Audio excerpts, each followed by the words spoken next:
출연자분들과 자세한 내용 분석을 해보도록 하겠습니다.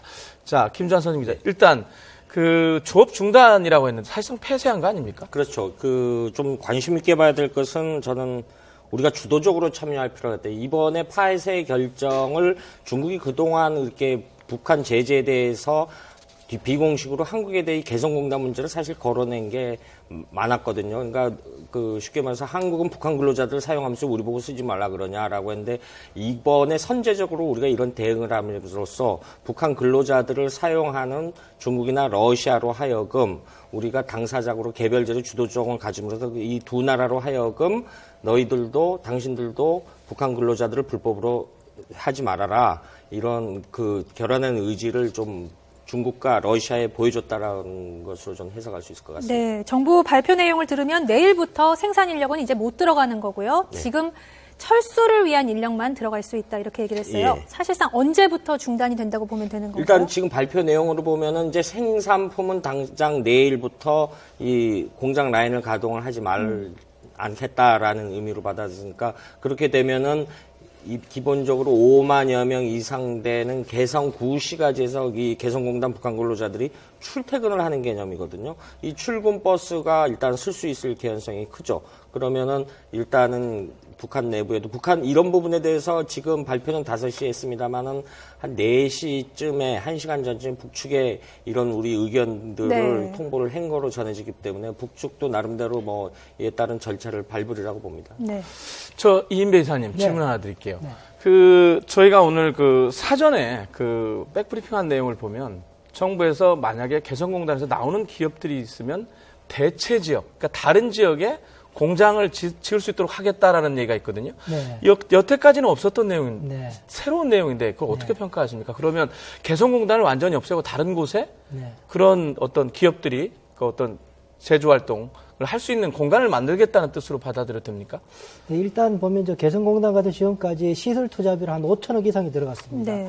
베트남이나 중국 같은 경우 한국 기업이 들어갈 경우에는 수용국, 중국이든 베트남에서 전액 다 지원을 해서 인프라 시설 다 지원을 해줬습니다. 거기에 우리 기업이 가서 이제 그쪽에 근로자들을 고용해서 고용 창출을 이뤄냈죠. 그것 때문에 본국에도 수용을 했거든요. 그럼 특별하게도 개성공단일 경우에는 우리가 남녀협력기금을 가지고 한 5천억 이상을 거의 투자를 했습니다. 그 정도 돈이면 어느 지역이든지 간에 동남아든 아프리카든 중동 지역이든 어디든지 저희들로서는 아마 그런 대체 지역을 물색해서 취약할 수 있다라는 게 아마 우리 정부의 판단이었을 가능성이 높습니다. 그러니까 이사님 지금 판단은 그 대체지라는 곳이 북한도 아니고 남한도 아니고 제3의 다른 지역. 저는 동남아 지역일 가능성이 높다고 봅니다. 네, 거기에 좀 추가적으로 좀 설명을 드리면 개성단인데 당장 내일부터 생산을 못하게 되면 개성단 기업들이 지금 연간 계약을 해가지고 계속적으로 납품을 해야 되는데 못하거든요.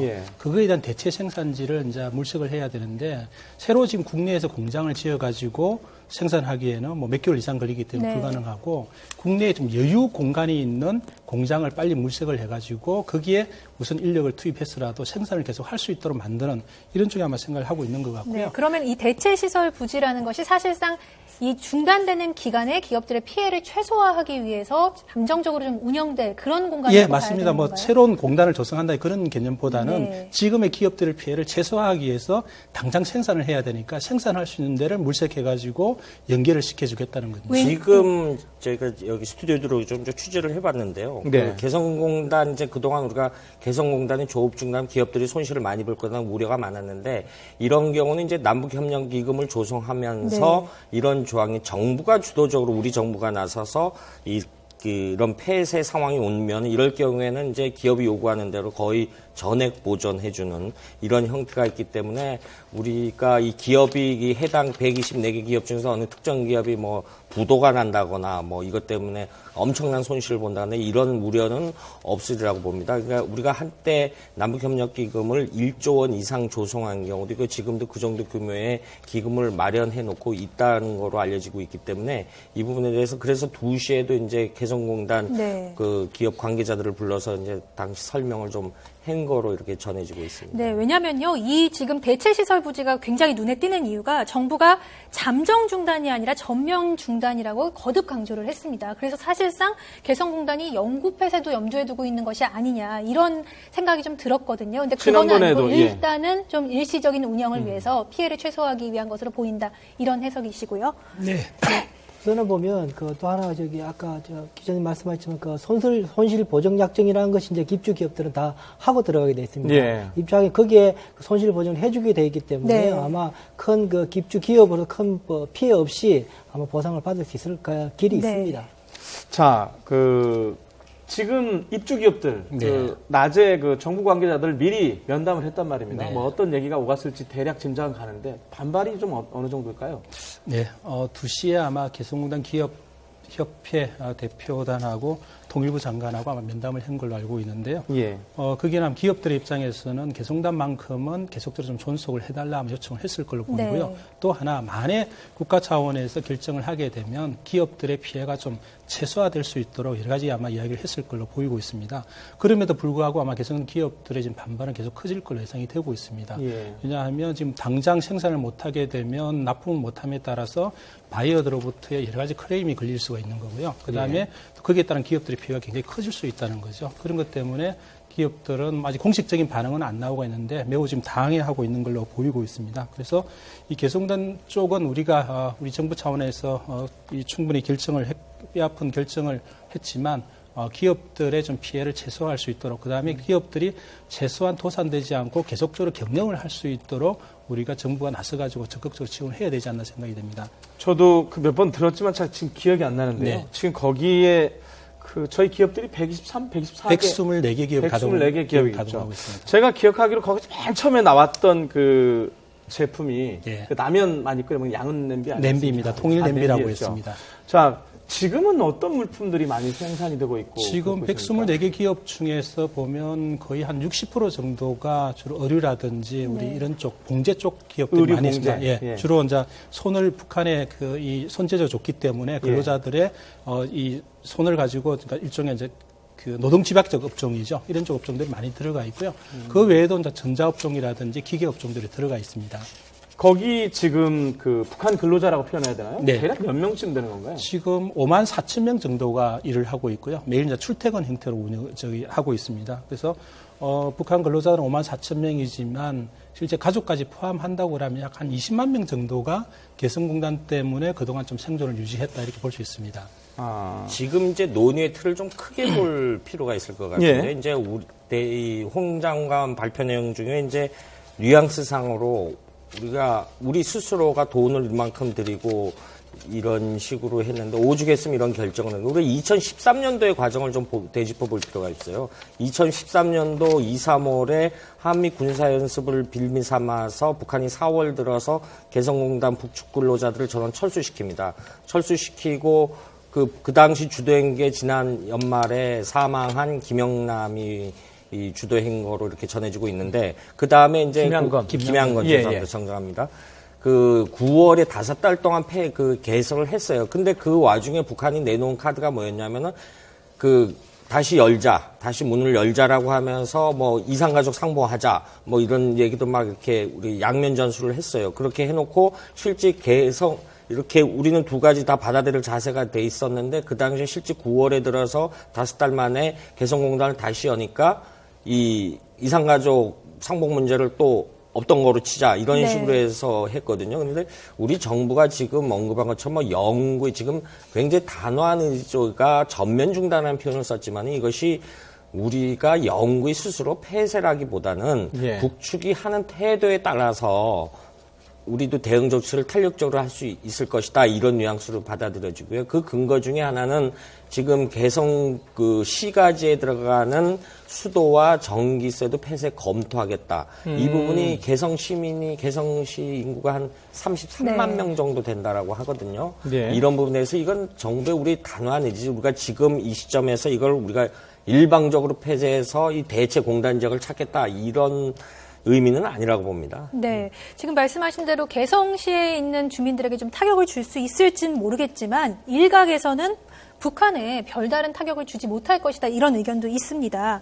또 사실상의 폐쇄가 이번이 처음은 아니죠. 먼저 그동안의 그 개성공단과 관련된 그 일지를 먼저 한번 정리를 해보겠습니다. 예, 2003년에 개성공단 6월, 그러니까 13년 전인가요? 지금 보실까요? 2003년 6월에 예. 개성공단이 착공을 했고요. 저게 착공하게 된 근거는 2000년 6.15 남북 공동선언에 따라서 네. 그 이후에 그러니까 금강산 관광이 있었고요. 남북 경제협력과 관련 대표적인 사업. 그것은 이미 2008년에 중단이 돼 있고 지금 이번에 물론 이게 전면 중단인지 일시적인 중단인지 모르지만 일단 정부에서는 강력한 의지를 표명하기 위해서 지금 현재 일단 전면 중단이라는 표현을 썼고요. 네, 물론 뭐 개성공단이 계속 순탄하면서 운영되어 온 건 아닙니다. 우여곡절이 있었죠. 남북 관계에 따라서 축소되거나 일시 중단된 조치들이 있었는데 2008년 12월 북한의 12일 조치 인원 제한, 통행시간 축소에 따른 조치가 있었고요.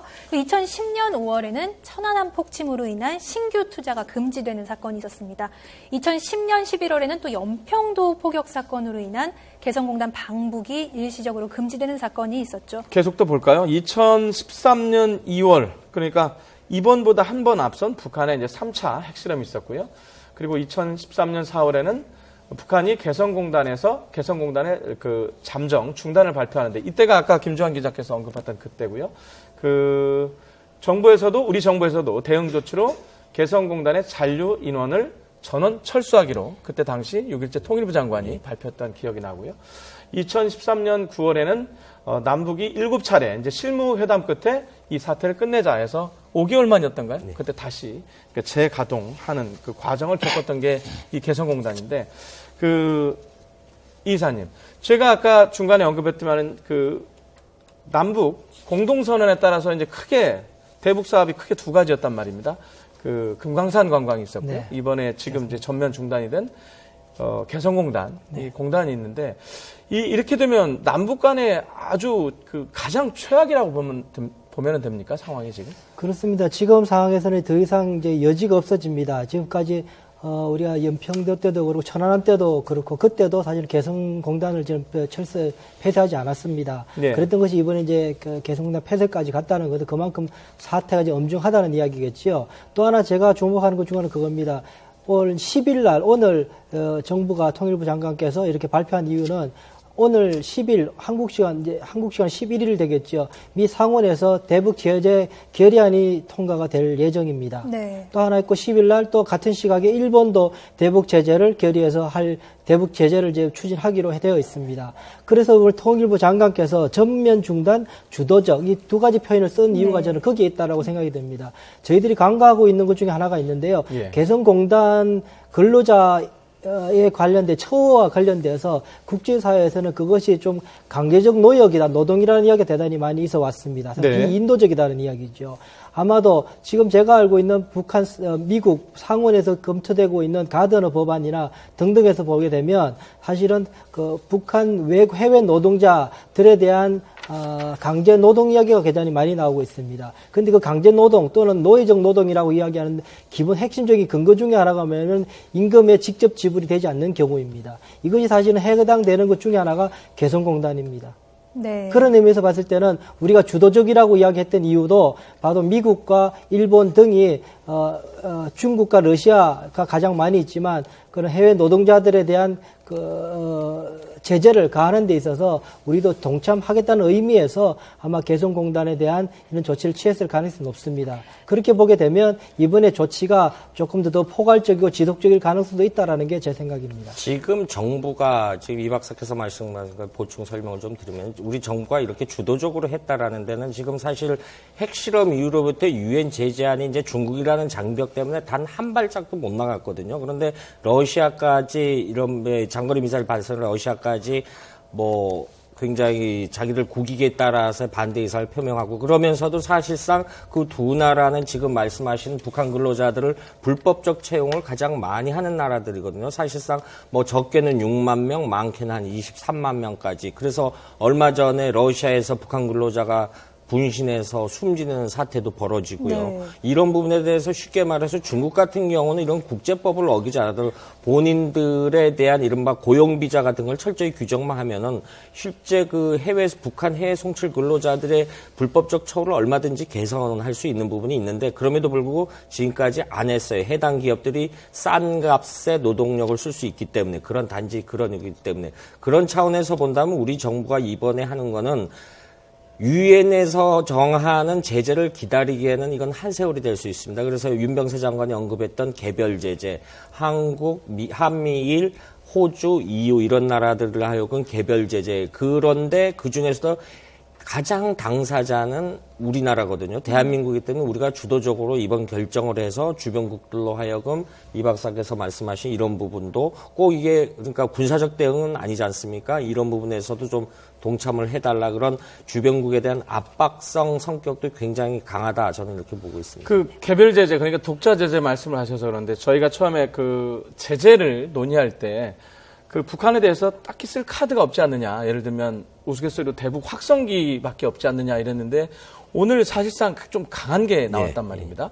이 개성공단이라는 게 혹시 이 다음에 쓸 카드가 또 있습니까? 그 안보리에서 논의되는 것 중 하나가 우리가 많이 알려지는 세컨더리 보이콧 말고 이 해외 상선을 기준으로 보면은 어떤 특정 국가의 상선이 한국에 온다면 이제 북한 남포항에 들렀다 물건을 반 싣고 인천항에 들거나 이런 경우가 있거든요. 혹은 한국에 들렸다가 북한의 청진이나 원산이나 뭐 이렇게 항구에 들러서 해당 물품을 싣고 제3국으로 이 정확한 용어는 지금 생각이 잘 안 나는데 이 부분에 대한 것도 사실은 유엔 대북제재위원회에서 이렇게 카드를 만지작거리고 있다라는 표현을 쓰고 있거든요. 이런 부분인데 이 부분에 대한 이건 아직 지금까지 한 번도 실제 적용을 해본 적이 없기 때문에 이건 물론 역시 그 해당 그 선박 소유국의 기업들이 역시 얼마나 동참을 해줄 수 있느냐 이런 거에 따라 관건이 있겠죠. 그게 우리가 독자적으로 할 수 있는 게 아니고 국제적으로 같이 아니죠. 이것도 우리가 할 수도 있는 거죠. 우리만 우리가 왜냐하면은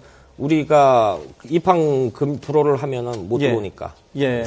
그 이사님 그러면 이제 저희가 말고 지금 아까 말씀드린 대로 지금 미국이나 일본 호주 등이 독자적으로 지금 제재를 준비하고 있는 게 어디까지 갈 수 있는 겁니까? 각 나라별로 조금 설명을 좀 해주셨으면 좋겠는데. 일단 그 국제 제재는 두 가지가 있을 수 있습니다. 또 하나는 집단적 제재죠. 유엔을 통해서 하는 제재가 이제 국제적 제재가 하나가 있고요.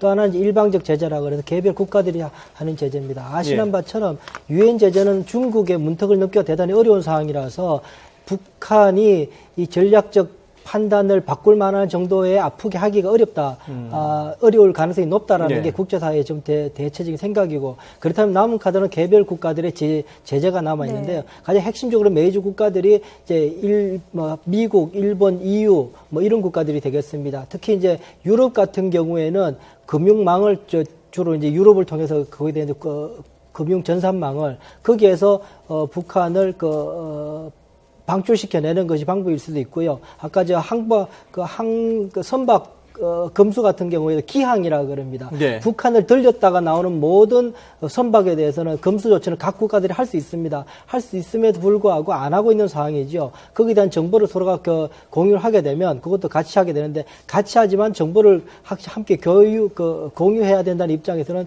미국이나 일본이나 유럽이나 그 해양 강국들의 협조가 대단히 중요한 상황입니다. 그 개성공단이 이 중단이 되면 북한이 과연 얼마나 아플지 이게 얼마나 효과가 있을지가 참 궁금한데, 조 박사님, 아까 말씀하실 때, 근로자들이 54,000명이라고 했습니까? 보통, 한국이 보통 가족이 서너 명으로 구성이 되면, 54,000명 곱하기 4하면 20만 명이죠. 20만 명이 당장 월급을 못 받을 텐데, 이게 상당한 압박이 될까요? 일단 개성단을 통해서 연간 들어가는 게 한 1억 달러 정도 되니까요. 북한의 입장에서는 지금 1억 달러라는 자체가 굉장히 큰 규모거든요. 북한의 경제력과 비교해서 1억 달러는 굉장히 큰 규모이기 때문에 이러한 외화 차단에 따른 북한의 타격이 있을 것 같고요. 그다음에 54,000명이 당장 아마 내일부터 일자리를 잃을 수 있는 문제. 우리말로 하면 실업이 되는 거죠. 거죠. 그렇게 되면 북한 당국이 나서가지고 54,000명을 다른 대체제로 보낸다든지 책임을 져야 되는데, 현재 북한의 어떤 여러 가지 이 당국 차원에서 과연 그 정도 준비할 수 있을 것인가에 대한 문제도 있고요.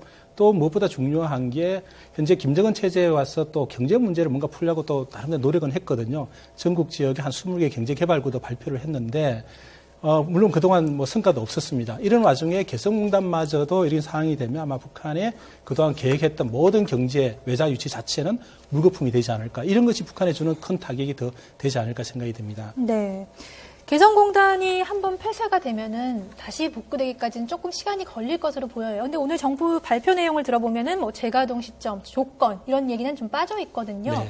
그래서 어떻게 언제쯤 뭐 오늘 정부가 이런 중단 조치를 발표한 상황에서 좀 이르긴 하지만 언제쯤 어떤 조건 하에서 이런 것들이 가능할 것이라고 보시는지? 네, 쉽지 않을 것 같습니다. 이번에 우리 정부에서 발표했던 내용을 보면 그동안 이제 북한이 우리가 평화 차원에서 개성단만큼 계속 유지하고 발전시켜 나왔는데 그게 돌아오는 대가 자체는 핵실험이고 장거리 미사일이었거든요.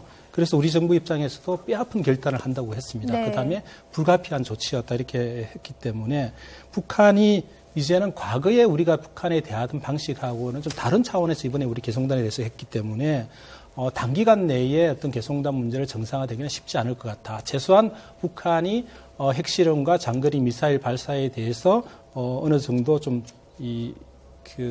고통을 느낄 수 있을 정도 돼야 되고 무엇보다 추가적인 도발은 하시는 안 되겠다. 이런 어떤 북한의 인식이 있어야 되거든요. 그다음에 또 국제사회가 나서가 북한이 제재했을 때 북한이 과거와는 좀 다른 뭔가 좀 이 신뢰를 가지고 보여줄 수 있는 이런 태도 변화가 없다고 하면 당분간 내에 개성단 재개는 좀 어렵지 않나 생각이 들고요. 그 정도까지 시간 가기 위해는 아마 많은 시간이 좀 필요하지 않나 생각이 듭니다. 개성공단 상황대책반이라는 걸 정부가 가동하겠다고 했어요. 이 상황대책반이라는 건 또 어떻게 좀 무슨 일을 할지 이게 좀 궁금하거든요. 일단 우리 정부 차원에서는 우선적으로 개성단에 지금 체류하고 있는 180여 명에 대한 무사기한이죠. 그래서 내일부터 아마 들어가가지고 우리 쪽 직원들이 무사히 일단 나올 수 있도록 하는 게 가장 중요할 것 같고요. 두 번째는 현재 거기에 우리 기업들이 여러 가지 생산하기 위해서 들어가 있던 뭐 원자재부터 해가지고 생산 제품들이 있을 것 같은데요. 네. 이런 것도 최대한 좀 빨리 가져올 수 있도록 좀 해야 될 것. 그래야 기업들이 피해를 최소화하고요. 철수를 신속하게 하고 그다음에 피해를 지원하기 위한 하고. 그런 상황대책반이라고. 그다음에 당장 우리 기업들이 내일부터 생산 못함에 따른 여러 가지 어떤 경영상의 어려움이 있기 때문에 네. 여기에 대한 종합적인 어떤 대책을 강구할 것으로 예상이 되고 있습니다. 네, 알겠습니다. 통일부 한번 가볼까요? 통일부에 이선아 기자가 준비하고 있습니다. 자, 이선아 기자. 네, 통일부에 나와 있습니다. 예, 조금 전에 발표를 저도 들었고, 이제 이선아 기자는 현장에서 들으셨을 텐데요.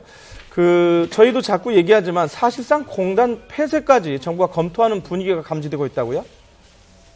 그렇습니다. 조심스럽지만 그렇게 볼 수가 있겠습니다. 지난 2013년에는 정부는 언론에 대해서 잠정 중단이다, 전면 중단이라는 말을 쓰지 말아달라, 잠정 중단이다 이렇게 계속 강조를 했었습니다. 하지만 이번에는 전면 중단이라는 표현을 정부가 먼저 썼습니다. 사실상 폐쇄를 검토하고 있다 이렇게 볼 수도 있겠습니다.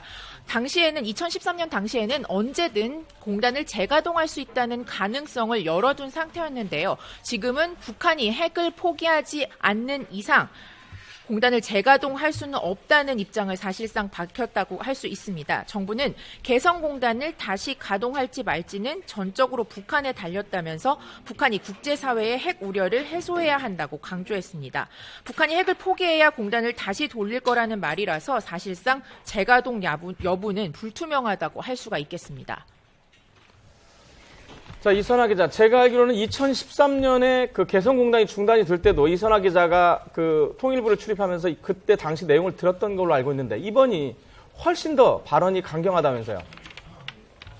그렇습니다. 방금 말씀드렸지만 당시에는 잠정이라는 말을 꼭 붙여달라고 했었습니다. 하지만 이번에는 폐쇄를 검토하고 있냐는 기자들의 질문에 정부 당국자들이 그렇게 적극적으로 부정을 하지 않고 있습니다. 그리고 이에 따라서 당시에도 아주 신중한 입장이었지만 이번에는 개성공단에 가는 전기와 수도를 끊는 조치, 단전 단수 조치까지도 사실상 검토하고 있다고 볼 수가 있겠습니다. 특히나 이번에 정부가 대책으로 내놓은 기업 지원 방안을 살펴보면요. 2013년 당시에는 포함되지 않았던 정책이 한 가지 있습니다. 개성공단에 있는 공장을 닫고 다른 곳에 공장을 마련하길 원하는 곳이 있으면 정부가 대체할 수 있는 부지를 알아봐 준다는 이런 정책이 마련돼 있습니다. 한마디로 기업이 공단에서 아예 철수하더라도 막지 않겠다는 걸로 2013년 잠정 중단 때와는 달라진 정부 입장이 나타나는 대목입니다. 자, 그만큼 우리 정부의 이번에 그 의지가 대단하다, 강하다라는 그 말씀을 하신 것 같은데요. 그렇다면 앞으로 철수 절차가 어떻게 되는지 좀 상세하게 정리를 해주시면 좋겠습니다. 네, 일단 사실 오늘까지는 개성공단도 설을 맞아서 연휴 기간입니다. 내일부터 다시 조업을 시작했어야 하는데 오늘 정부의 이런 조치 때문에 다시 생산 인력이 들어갈 수 없게 됐습니다. 이 인력이 언제 다시 들어갈 수 있을지 무기한 이 잠정 중단이 된 건데요.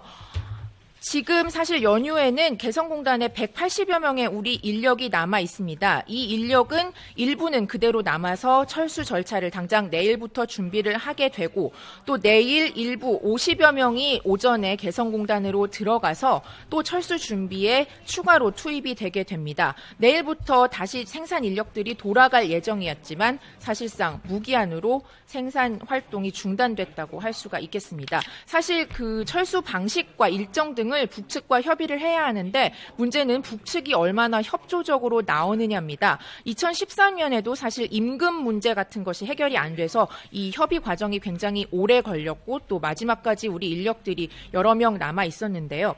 우리 정부는 일단은 신속하게 북측과 협의를 해서 최대한 빠른 시간 안에 우리 인력과 빼낼 수 있는 시설들을 모두 빼낸다는 방침입니다.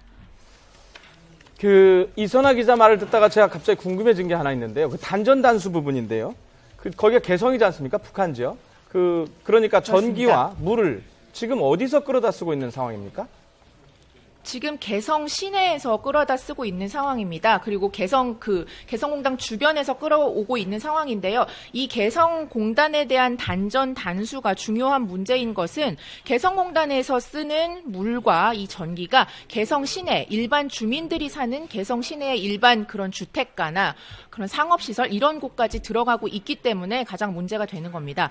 정부가 2013년에 개성공단을 중단했을 때도 이 단전 단수는 마지막 카드로서 꺼내지 않았었습니다. 하지만 지금은 과거와는 차원이 다른 조치를 취해야 한다고 정부가 강조를 하고 있는 만큼 이 개성공단으로 가는 전기와 수도까지도 모두 끊을 것으로 보이는 그런 가능성이 점쳐지고 있습니다. 이에 따라서 이렇게 되면 개성공단의 덕을 보고 있는 이런 개성 주민들까지 연쇄적으로 피해를 볼 수 있기 때문에 이 역시 북한으로서는 굉장히 큰 고통을 감내해야 하는 부분이라고 볼 수가 있겠습니다. 정리를 하자면 이선아 기자 말씀대로라면 단전 단수는 단순히 공단에 대한 문제가 아니고 북한 주민들도 같이 이용을 하고 있기 때문에 아주 강한 조치다라는 건데요. 이번 공단 폐쇄 조치로 우리 124개 기업들이 가장 큰 피해를 볼 것 같은데요. 정부에서는 오늘 면담에서 어떤 대안을 얘기를 했습니까? 네, 일단 지난 2013년의 사례와 아주 비슷한 상황이기 때문에 그때에 맞춰서 기준을 세워서 정책을 마련을 하고 있습니다. 일단 통일부뿐만이 아니라 기획재정부, 또 산업부, 국토부 등 관련된 기관들이 모두 나서서 범정부 합동 대책반을 마련을 했습니다. 그리고 일단은 남북 경제협력 보험금으로 손해를 메꿔주고 또 대출 지원과 세제 혜택 같은 금융 지원 등을 추진합니다. 한 가지 주목할 점은 앞서 말씀드렸듯이 지금 이 상황에서는 개성공단에서 나오더라도 정부가 말리지 않겠다 이런 입장이기 때문에 지난번보다 굉장히 단호한 입장을 밝히고 있다고 볼 수 있겠습니다. 어쨌든 정부는 신속하고 성실하게 이 피해를 보상한다는 입장이어서 앞으로 어떤 대책이 마련이 될지 계속 지켜봐야 하겠습니다. 지금까지 통일부에서 YTN 이선아입니다. 네, 이번에는 청와대로 가보겠습니다. 개성공단 전면 중단 조치. 오늘 오전 국가안전보장회의 NSC 상임위에서 결정한 건데요. 청와대는 북한의 도발 가능성 등 이후에 미칠 파장을 예의주시하면서 향후 대응책을 논의하고 있습니다. 취재기자 연결합니다. 박기현 기자. 네, 청와대 준초관입니다. 네, 개성공단 전면 중단 발표 이후 청와대 움직임 전해주시죠. 네, 정부가 개성공단의 전면 중단을 발표하면서 청와대도 북한의 반응을 예의주시하며 향후 대응 방안을 논의하고 있습니다.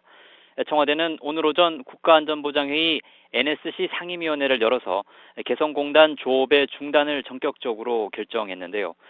이후 북측에 미칠 영향을 분석하면서 북한의 추가 도발 여부 등을 예의주시하고 있습니다. 특히 무엇보다 중요한 것이 우리 국민의 안전인 만큼 현재 개성공단에 체류 중인 관계자들의 철수 문제 등 후속 조치에 만전을 기하고 있습니다. 청와대는 NSC 상임위에 이어서는 고위 당정청 회의 등을 열고 북한의 장거리 미사일 발사에 대한 대응 방안도 논의했는데요. 당정청 회동에서 이병기 비서실장은 지금의 엄중한 국내 상황을 헤쳐나가기 위해선 모든 정쟁을 중단하고 힘을 모아야 할 때라고 호소했습니다. 그러면서 테러 방지에 필요한 국제 공조와 국내 대응 태세를 갖추기 위해선 내일이라도 당장 테러 방지법과 북한 인권법을 통과시켜야 한다고 강조했습니다. 앞서 어제 박 대통령은 오바마 대통령에 이어서 아베 총리와 잇따라 전화 통화를 하고 안보리 제재와는 별도로 양자 또는 다자 차원의 다양한 압박 조치를 추진하기로 의견을 모았는데요. 오늘 전격적으로 개성공단 조업의 중단이 결정되면서 향후 우리 정부의 추가 조치 여부에도 관심이 쏠리고 있습니다. 지금까지 청와대 춘추관에서 YTN 박기현입니다. 이번에는 정치권 반응 알아보겠습니다. 정부가 오늘부터 개성공단 조업을 전면 중단하고 시설 폐쇄를 검토하기로 한 데 대해서 여야 반응은 극명하게 엇갈렸습니다. 새누리당은 핵과 평화가 공존할 수 없다는 것을 북한이 깨닫게 해야 한다고 주장한 반면 더불어민주당은 개성공단의 영구 폐쇄와 함께 냉전 시대로의 회귀가 우려된다고 반대 목소리를 냈습니다. 국회 연결합니다. 안윤학 기자. 네, 국회에 나와 있습니다. 예, 개성공단 생산활동 전면 중단에 대한 여야 반응 자세하게 전해주시죠. 네, 먼저 정부 발표 직후 새누리당은 국회에서 긴급 최고위를 열어 개성공단 조업 중단에 환영의 뜻을 밝혔습니다. 김무성 대표는 최고위에서 북한이 핵을 포기할 때까지 모든 수단을 동원해 핵과 평화는 공존할 수 없다는 것을 깨닫게 해야 한다고 말했습니다. 이어 정부는 개성공단 철수 과정에서 우리 국민의 안전을 최우선으로 재산 피해를 최소화하는 방향으로 최선을 다해야 한다고 강조했습니다. 원유철 원내대표도 우리가 제공한 평화의 빵이 공포의 무기가 돼 돌아왔다며 정부 발표에 힘을 실었습니다. 반면 더불어민주당은 개성공단 조업 중단 조치를 전면 재검토하라며 신중론으로 맞섰습니다. 김성수 대변인은 브리핑에서 정부의 이번 조치가 개성공단의 영구 폐쇄로 이어질 가능성이 매우 높다는 점에서 반대한다며 이같이 밝혔는데요. 개성공단은 현재로서는 남북 간의 마지막 남은 연결고리이자 남북 화해의 상징이라며 조업 중단은 냉전 시대로의 회귀를 의미하는 것이라고 비판했습니다. 또 북한은 이제 남한 의존적 경제의 틀을 벗어나 북한 압박에 한계가 있을 뿐더러 오히려 더 큰 피해를 입는 쪽은 우리 기업이라고 지적했습니다. 앞서 여야는 설 연휴 기간 이례적으로 국회 본회의를 열어 북한 미사일 발사 규탄 결의안을 채택했습니다.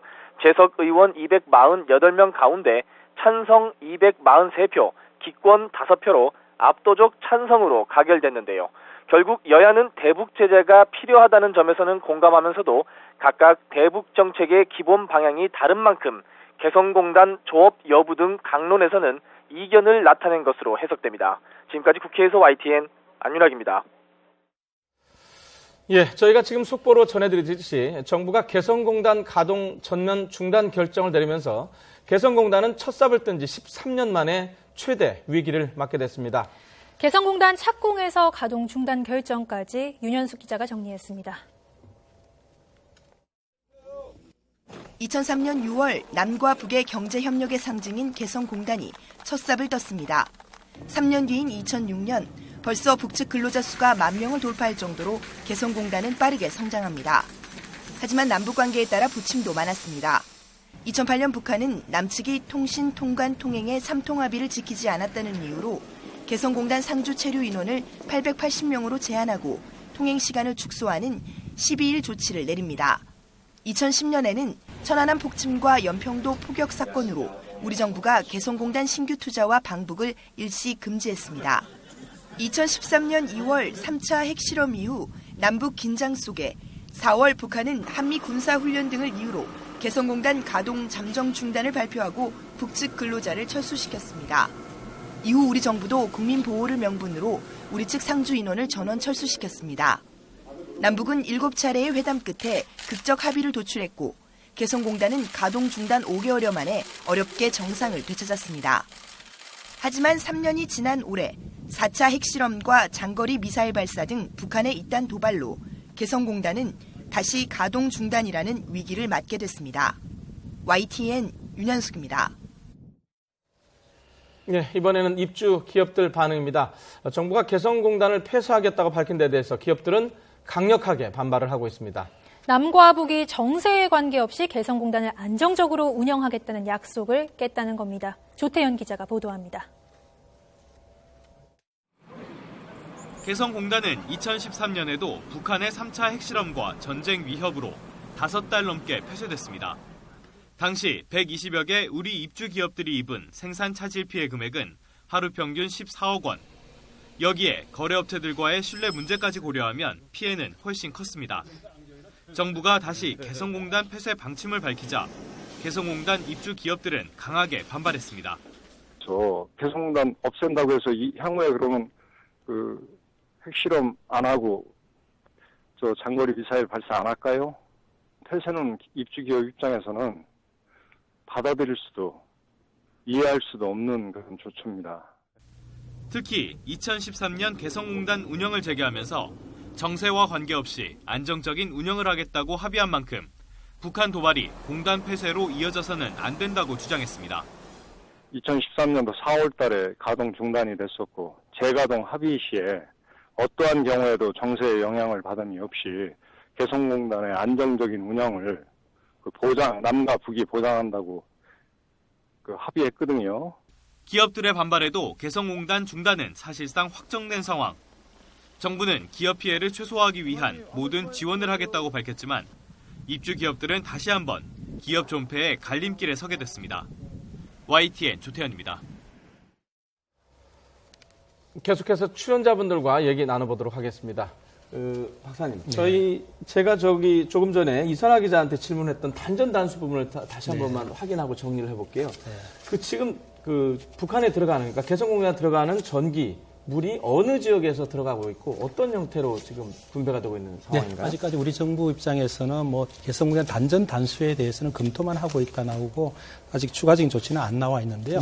전력 같은 경우는 우리 쪽에 전력을 보내고 있습니다. 파주를 통해 가지고 송전 배전을 통해서 북한에서 개성에서 오는 게 아니고요. 우리 쪽에 전력을 보내기 때문에 단전을 하게 되면 우리가 막으면 전력이 좀 끊어지는 문제이고요. 혹시 어디에서 가는 파주를 통해 가지고 개성 쪽에 송전하고 배전 시설을 통해서 전력이 들어가고 있습니다. 남한 전력이다 이 말씀이시죠? 그렇죠. 그다음에 이제 물 같은 경우는 북한의 월곶 저수지라고 있습니다. 개성공단에서 한 7km 정도 떨어져 있는데 월곶 저수지에서 물을 가져오 가지고 그 중에 반 정도는 개성공단의 용수 목적으로 쓰고 나머지 한 반 정도는 개성 시내로 보내 가지고 북한 주민들이 식수로 쓰고 있습니다. 그러면 단수라고 했을 때는 사실 물 공급 자체를 이제 중단을 하게 되면 사실은 개성 시내에 있는 주민들의 식수 문제 때문에 큰 타격을 줄 수가 있습니다. 그러면 이제 단전을 하게 되면 또 단수는 안 하더라도 단전을 하게 되면 자연스럽게 단수로 이어지게 됩니다. 왜냐하면 월곶 가져온 물 자체가 개성공단 내에서 이 정수 과정을 거치고요. 그 다음에 상수 시설을 통해 가지고 물을 공급되기 때문에 거기에 전력이 끊어지면 당연히 물 자체도 공급되는 게 중단이 되겠죠. 그래서 가장 중요한 거는 이 단전 조치가 언제 어떻게 하느냐가 아마 좀 봐야 되지 않을까 생각이 듭니다. 저는 한 가지 걱정되는 것이요. 이제 개성공단에 들어가서 철수를 준비하게 되는 우리 인력들의 안전 문제입니다. 지금 정부가 북의 철수 방침을 통보한 상태인데 아직 북한의 입장은 나오지 않고 있는데 철수 일정과 방식은 앞으로 계속 좀 협의를 해야 된다 이렇게 밝혔거든요. 그래서 모두 돌아올 때까지 이들의 안전을 담보할 수 있는 건지 혹시라도 억류될 수도 있지 않은지 이런 부분에 대해서 우려가 제기되는 게 사실이거든요. 어떻게 보십니까, 이 이사님? 이게 범정부 대책반인 이유가 바로 그것입니다. 그렇지 않았으면 그냥 경제 파트이거나 통일부에서 하면 됐을 텐데 그것이 우리 근로자, 우리 대한민국 국민들의 안전을 보호하기 위해서라면 국방부부터 시작해서 정보부, 외교부 모든 채널들이 다 통합돼서 그렇기 때문에 지금 범정부 대책반이 구성된 것 같고요. 우선은 아마 오늘 저것이 전격적으로 발표된 중요한 날을 잡은 이유 중에 하나도 저는 그렇게 봅니다. 이 설 연휴 동안에 우리 한국 노동자들이 많이 빠져 있는 상황이기 때문에 그 어떤 시점보다도 좀 철수하기 용이한 그 북한에게 그렇게 사전에 징후 없이 철수하기가 지금 용이한 시점이 지금 최적의 시점이었기 때문에 오늘 전격적으로 발표하지 않았나 생각이 들고요. 뭐 11은 이랑 아까도 말씀드린 것처럼 그 미국과 일본이 또 독자 제재 또 결의가 나오는 상황이기 때문에 그 시점도 맞췄지만 우리가 설날 마지막 연휴 이제 조업을 재개해야 될 내일을 앞두고 했다는 이유 그렇게 했을 때 아마 그렇게 했던 이유도 우리 한국 근로자들의 관리자들의 신변 안전을 가장 중점을 두었다. 저는 그렇게 보고요. 아마 그거에 대해서는 북한하고 끊임없이 계속 좀 협상을 해야 됩니다. 지난번 같은 경우에는 철수하게 될 때 못 가져나가게 시설이나 그걸 철수하지 못하게 그렇게 한 경우도 있었고요. 해서 그게 굉장히 애를 먹은 부분이 예전에도 있었습니다. 2013년에도. 그래서 아마 이번에도 프로세스가 그렇게 순탄치는 않을 가능성이 있다. 저는 그렇게 봅니다. 억류, 그러니까 자꾸 억류나 뭐 일부 언론에서는 뭐 인질 사태까지 좀 그런데 크게 경험상으로 봐서 크게 걱정 안 해도 될 것이 우리가 그 2000년대 초반에 캐도 경수로 사업단 환경북도 신포시에 경수할 때 그 당시 기준으로 보면 굉장히 엄중한 상황이었습니다. 엄중한 상황이었는데 그때 우리가 2006년도 1월인가요?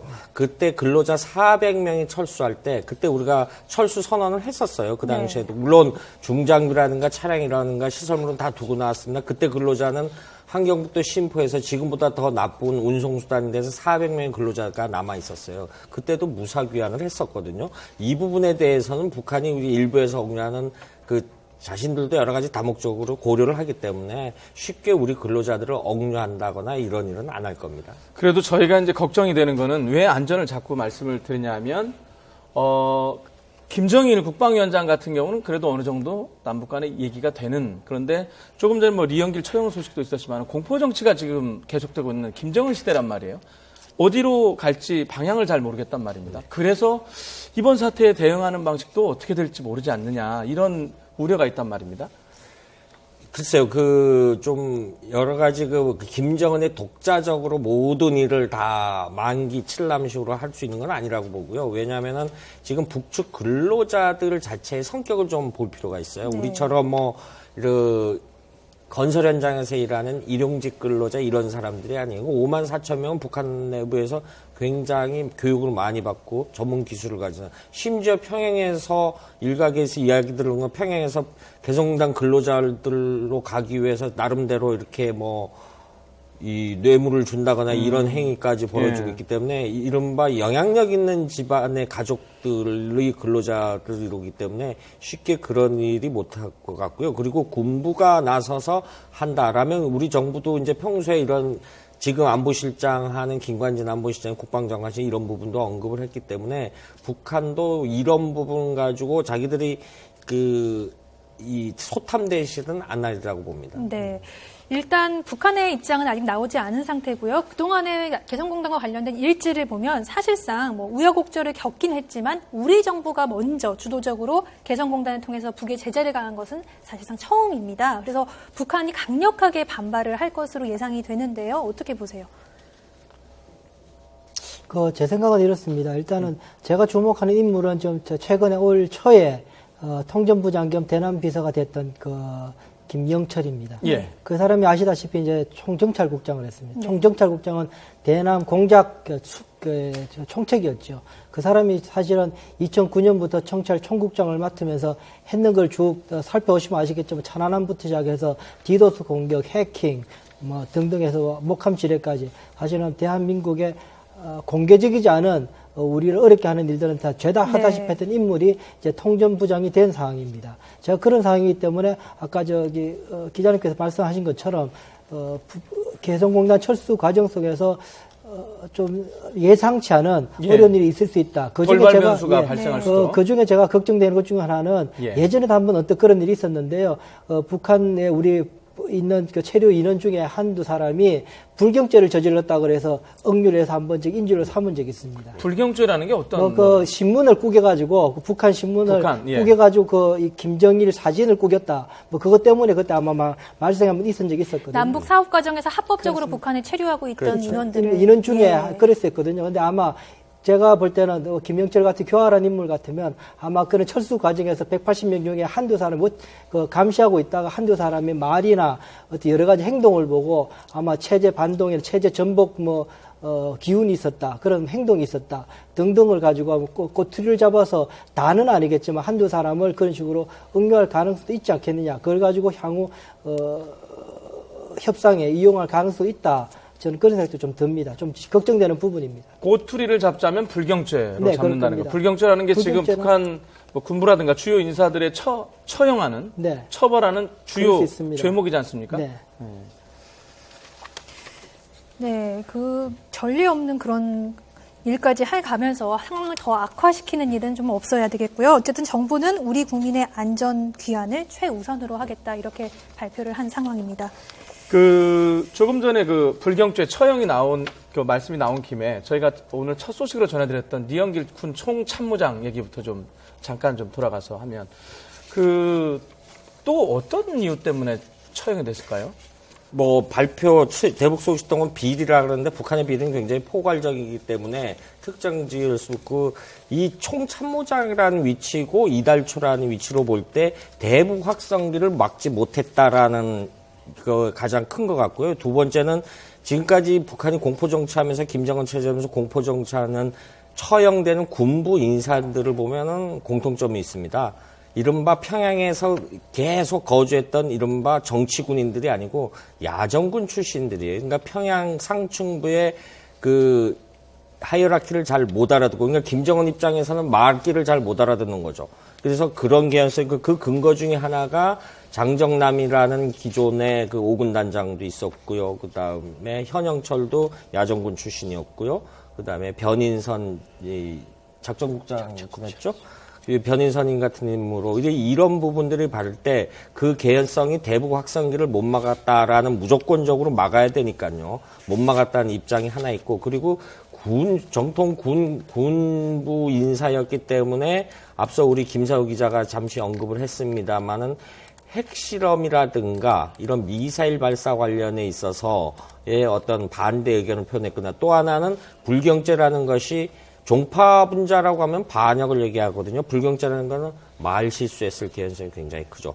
그냥 김정은 입장에서는 성격으로서는 충분히 그럴 구도 남을 위인이기 때문에, 이런 부분이기 때문에 어쨌든 이런 형식에서 군부 흔들기를 계속했지 않았냐. 그래서 불경죄 부분은 좀 그렇게 저는 그런 식으로 좀 보아야 될 것 같습니다. 네, 이 북한이 폐쇄적인 국가이기 때문에 인사교체에 대해서는 우리가 이제 주요 행사에서 명단이 포함됐냐 이런 걸로 주로 판단을 하고 있는데, 지난 8일 미사일 발사 성공을 축하하는 그런 평양시 군민경축대회에서 이 리영길 총참모장의 명단이 빠졌어요. 이때부터 교체 가능성이 거론이 됐었습니다. 리영길 총참모장은 어떤 인물입니까?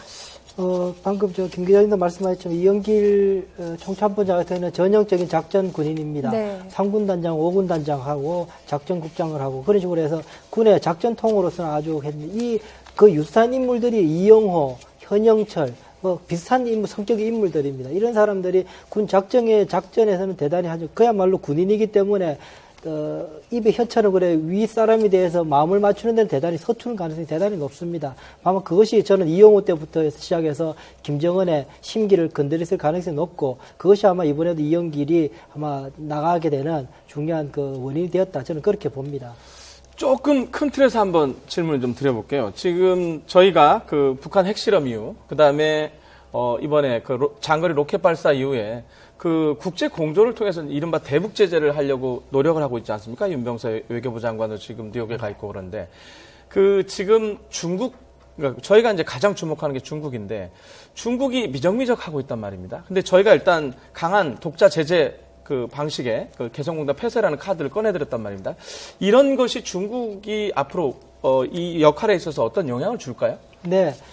지금 아까도 말씀드린 것처럼 유엔 제재는 중국의 미온적 태도 때문에 어려운 상황에서 사실은 중국의 태도를 바꾸기 위해서는 미국의 저는 태도가 가장 중요하다는 게 제 생각입니다. 그래서 미국이든 일본이든 우리 동맹 국가들이 독자 제재를 통해서 제재를 취하게 될 텐데, 그 제재의 사실은 핵심적인 부분은 중국을 겨냥하고 있을 수밖에 없습니다. 중국을 통해서 북한으로 들어가는 금융, 중국을 통해서 북한으로 들어가는 지하 자원 또는 그 중유 또 중국이 사가고 있는 석탄 등등이 사실은 중요한 핵심 타겟이 됩니다. 그렇기 때문에 이번에 미국이 그 독재 제재를 하는 것이나 일본이 그 독재 제재를 하는 것이 자체는 사실은 가장 불편한 부분은 중국에게 있습니다.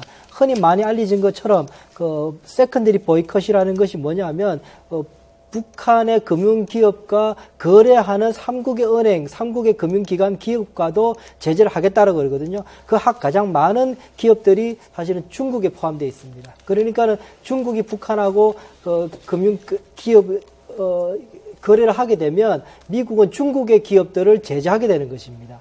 그렇게 돼서 중국의 행동을 방지하게 되는 것입니다. 그런 의미에서 미국과 일본이 지금 추진하는 독자 제재법 자체는 대단히 중국의 행동을 우리가 제어하고 바꾸는데 중요한 수단이 된다. 그렇게 보시면 됩니다. 네, 일단 주목되는 것이 내일 한미일 세 나라 합참의장이 회담을 열기로 했습니다.